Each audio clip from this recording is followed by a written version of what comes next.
Hi friends, అందరికీ నమస్తే. మీరు చూస్తున్నది Sam news update 13 Telugu YouTube ఛానల్కి స్వాగతం అండి. ఆంధ్రప్రదేశ్ ప్రభుత్వము ఒక చక్కటి గుడ్ న్యూస్ అయితే చెప్తుందండి. బాబు షూరిటీ భవిష్యత్తు గ్యారంటీ బాబు సూపర్ 6లో భాగంగా ప్రభుత్వం అధికారంలోకి వచ్చిన వెంటనే మరి ఆంధ్రప్రదేశ్లో వాలంటీర్ నియామకం చేపడతామని చెప్పడం జరిగిందండి. ఎంతోమంది నిరుద్యోగులు ఏపీలో భారీగా 70,000 వాలంటీర్ పోస్టులు అయితే మరి జారీ చేయనున్నారండి. దీనికి సంబంధించిన విధి విధానాలు, అర్హత, ఎంపిక విధానం ఇక్కడ మీకు ఇవ్వటం జరుగుతుందండి. ఈ వీడియోను లాస్ట్ వరకు చూడండి ఫ్రెండ్స్.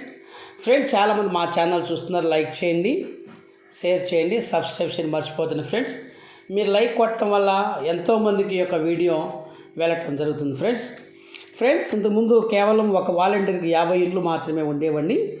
ప్రస్తుతము 100 ఇండ్లను కేటాయించేటువంటి అవకాశం అయితే ఉంది.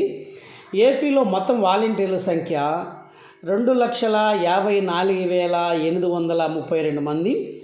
ఇందులో ప్రస్తుతం 1,26,659 మాత్రమే పనిచేస్తూ ఉన్నారండి. ఇంకా 1,08,000 మంది వాలంటీర్లు గత లాస్ట్ ఎన్నికల సందర్భంగా రాజీనామా చేయడం జరిగిందండి.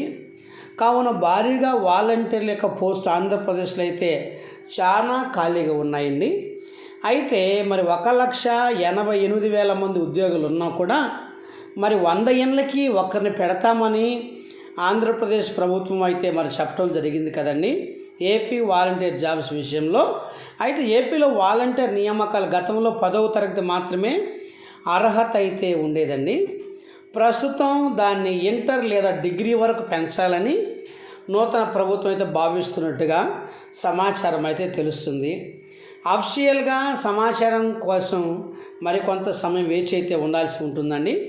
గతంలో వాలంటీర్ ఉద్యోగానికి ప్రతి ఒక్కరికి 50 ఇండ్లు వాళ్ళు డ్యూటీ చేస్తారు కాబట్టి 50 ఇండ్లు కలిపి కేవలము 5,000 రూపాయల జీతము ఇచ్చేవారండి. వారు నెలలో కనీసం వారానికి ఒక 2 రోజుల లెక్కన, నెలంతా కలిపి ఒక 7-8 రోజుల్లోనే వారి యొక్క డ్యూటీ అయితే చేసేవారండి. అయితే నూతన ప్రభుత్వం ఏర్పాటైన వెంటనే కూడా ఎలక్షన్ సమయంలో ఆంధ్రప్రదేశ్ ముఖ్యమంత్రి వర్యులు మేము అధికారంలోకి వస్తే కనుక ప్రతి వాలంటీర్కి 5,000 రూపాయల నుండి 10,000 రూపాయలు పెంచుతామని కూడా చెప్పడం జరిగిందండి. దానికి అనుకూలంగా నూతన నియామకాలు, ఆ తర్వాత 10,000 రూపాయల జీతం కూడా పెంచుతామని కూడా చెప్పడం జరిగిందండి.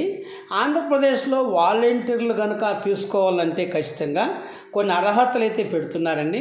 కావలసిన డాక్యుమెంట్లు 10th లేదా ఇంటర్ డిగ్రీ సర్టిఫికేట్ ఒరిజినల్ ఉండాలండి.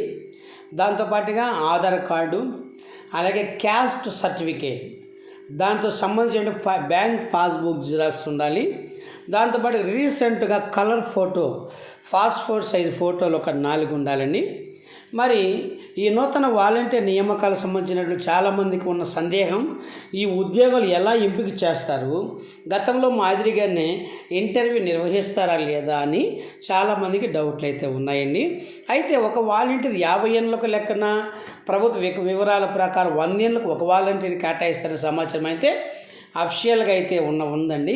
పూర్తి సమాచారం ఎన్ని ఇండ్లు అంటే కేవలం 100 ఇండ్లు మాత్రం ప్రతి వాలంటీర్ కూడా మరి కేటాయిస్తామని చెప్పడం జరిగిందండి. ఏది ఏమైనా ఈ నూతన నియామకం నిబంధనలు మాదిరిగానే ఉన్నట్టు తెలుస్తుంది. ప్రతిరోజు సచివాలయంలో లేదా మండల ఆఫీసులో నిర్వహించేటువంటి మీటింగులు ఖచ్చితంగా హాజరు కావాల్సి ఉంటుందండి. వాళ్ళు సక్రమంగా ప్రతిరోజు కూడా పనికి వెళ్ళాల్సి వస్తుంది. వాలంటీర్ ఉద్యోగులు మనం ఆన్లైన్లో మాత్రమే దరఖాస్తు చేసుకోవడానికి అవకాశం ఉందండి. దీనికి సంబంధించినటువంటి అఫీషియల్ నోటిఫికేషన్ మరి ఈ మంత్ లాస్ట్లో రావడానికి వస్తుందని కూడా ప్రభుత్వం అయితే చెప్పడం జరుగుతుందండి. ఇప్పటి వరకు జూలై మొదటి వారం లేదా 2వ వారంలో మరి జూలై అయితే అయిపోయింది కాబట్టి ఇంకా ఆగస్టు నెలలో మరి ఈ యొక్క అవకాశాలు అయితే జాబ్స్ నోటిఫికేషన్ అయితే మరి పడటం జరుగుతుంది ఫ్రెండ్స్. ఏదేమైనా ఫ్రెండ్స్, వాలంటీర్ల యొక్క ముందు గత ప్రభుత్వాలు అయితే మరి తెల్లవారేసరికి వాళ్ళ యొక్క డ్యూటీ ఏంటంటే డోర్ టు డోర్ వెళ్ళి మరి 1వ తారీఖు మరి ఆ పెన్షన్ అయితే ఇచ్చే ప్రోగ్రాములో ఉండేవాళ్ళండి. 1వ తారీఖు మరి గ్రామ పరిధిలో కావచ్చు, మండల పరిధిలో కావచ్చు, అలాగే మండల పరిధి దాటి ఎవరైనా కనుక రోగులు ఇంటి హాస్పిటల్ దగ్గరికి వెళ్ళి కూడా మరి పెన్షన్లు ఇచ్చడం జరిగిందండి. అదేవిధంగా ఈ యొక్క ప్రభుత్వం కూడా అందరినీ కూడా ఎంతమంది అయితే ఇప్పుడు చెప్పాం కదండి, 70,000 వాలంటీర్ యొక్క పోస్టులు అయితే మరి ఖాళీ అయితే ఉన్నాయండి. తొందరలోనే ఈ వీక్లోనే కూడా మరి ఆంధ్రప్రదేశ్ ప్రభుత్వం కూడా ఖచ్చితంగా దీనికి సంబంధించినటువంటి నోటిఫికేషన్ అయితే జారీ అయితే చేయబోతూ ఉంది. కాబట్టి ఫ్రెండ్స్, మరొకసారి చిన్న వినపు, మా ఛానల్ మీకు నచ్చినట్టయితే లైక్ చేయండి, షేర్ చేయండి ఫ్రెండ్స్. సబ్స్క్రైబ్ చేయడం మాత్రం మర్చిపోతుంది ఫ్రెండ్స్. పక్కన గంట బెల్ కనుక మీరు నొక్కినట్టయితే మేము పెట్టే వీడియో ఎప్పుడు మీకు మెసేజ్ రూపంలో అప్డేట్ అవుతూ ఉంటుంది ఫ్రెండ్స్. ఏదేమైనా ఫ్రెండ్స్, మరొకసారి మీకు అందరికీ థ్యాంక్ యూ.